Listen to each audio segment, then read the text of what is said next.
ايه هزي هزي عدمني اياكي هزي. ولادك راحوا على المدرسه جوعانين وانت بدك ابراهيم يرحم. بس لو كنت ابراهيم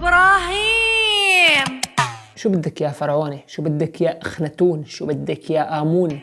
ارحمني يا بدك ابراهيم يرحمك وانت حاطيلك كل الاهرامات وكل الفراعنه على كنزتك. والله لو انا كنت مكانه لابراهيم لارسلتها الى الغرب. ابراهيم ارحمني يا.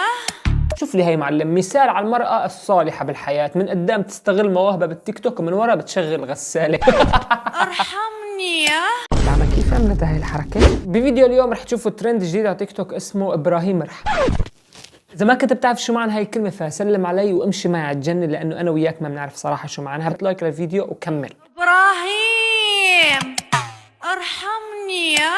لا أحا شو ذنبي معلم؟ افتح تيك توك وشوف فرشاة اسنان هربانة من المجلة وجاية تصور تيك توك. حاشات الذكر لو كان اسمي ابراهيم وكنت حواليك اللي يجيب هذا الاشواط هيك اللي عليه مسامير وانسي شيء اسمه رحمة بالحياة. ابراهيم ارحمني يا. الهنية. لا صديق انت لازم خلاص سرعة في هيدا شغل، انت بيت لازم تسوي طبخة سرعة عشان في ولد يجي من المدرسة لازم ياكل جوع كتير لانه اليوم. ابراهيم ارحمني يا. عم بتخيل هلا بفوت، لا عم بتخيل تكون عم بتخيل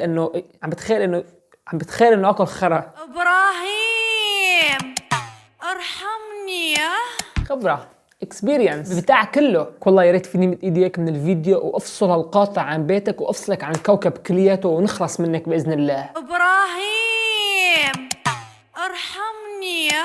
لا خالتي انت هيك تماديتي شوي. انت ابراهيم انت بترحمي كل البشريه ما شاء الله عليكي. خدك وحده لحاله قدي كلياتي. ابراهيم ارحمني يا. لا يا شاكر انت فهمان الموضوع غلط. هذا الترند للبنات اللي ما شو اسمه انت يعني ان شاء الله ما تكوني عم تفهمي عليه، بس يا رب تكوني فهمتي بدون يعني ما يعني طلاق ما انت قول السؤال. ابراهيم ارحمني يا. ان شاء الله ابراهيم ما يشوف هالشوف يا شباب، والله غير قدرة الله تهدي لابراهيم ساعتها. والله يا شباب هي اول مرة بتمنى يكون يعني اسمي ابراهيم. ابراهيم ارحمني يا. لا يا رب ارحمني غير يعني ما هن اثنيناتهم ما مثل كانه الملح والسكر بالطب ما ابراهيم ارحمني يا. انا شو كان صار لو سموني ابراهيم يعني وخدمت كل البنات بهذا الترند؟ ها يعني شو كان صار؟ بتعرفوني انا كلني حب وانسانيه وتخطي وتواضع واحترام ومحبه. ناس ما بتفهم اهلي.